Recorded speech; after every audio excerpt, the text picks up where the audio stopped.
Good morning. Kahapon, di ba nga umalis kami ng anak ko, nagpunta kami ng SM Legazpi at pinasyal ko siya. So, sarado yung tindahan ko. Ayun, umuwi ako dito mga nasa around 6:30 na ata. Sarado pa yung tindahan, hindi naman na talaga ako magbubukas kasi nga, anong oras naman na. Pero, kahit sarado yung tindahan, ang dami nagpupunta dito. Ate, pakashout ako. Ang dami na palang nag-send sa Gcash ko, hindi ko nakita kasi wala akong load pag nasa labas ako. Ang dami nag-cash out, tapos may nag-load pa, nabili, ganyan. Natutuwa ako kasi biruin nyo kahit na sarado yung tindahan natin, marami pa rin tayong mga customers na tapat na baga sa atin.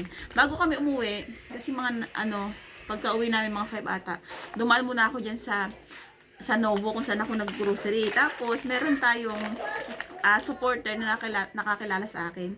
Shout out kay Ma'am Chris Boncalos. Thank you po sa inyo sa pagpansin sa akin. Nagulat ako kasi may nakangiti sa akin. Malayo pa lang ako. Kinikilala ko kung makilala ko ba. Hindi pala. Follower ko pala. Thank you po sa inyo, ma'am. Tapos, meron ako ipapakita sa inyo. Itong kape na Best Cafe. Ayan. So, isa ito sa mga fast moving na kape dito sa aking tindahan. Maganda ito mga bading. Ayan o.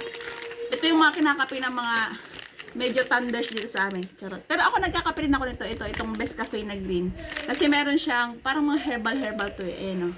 Ito, marami siyang klase. Meron tayo nung Best Cafe Gold.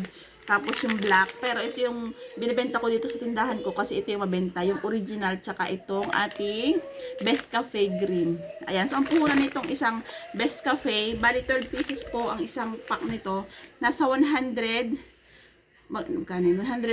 pesos. Ayan, 139 pesos. Mas mahal itong isa. Itong Best Cafe Original. Ito ay nasa 145 pesos. Pero mabenta to mga B. Ayan, try nyo din.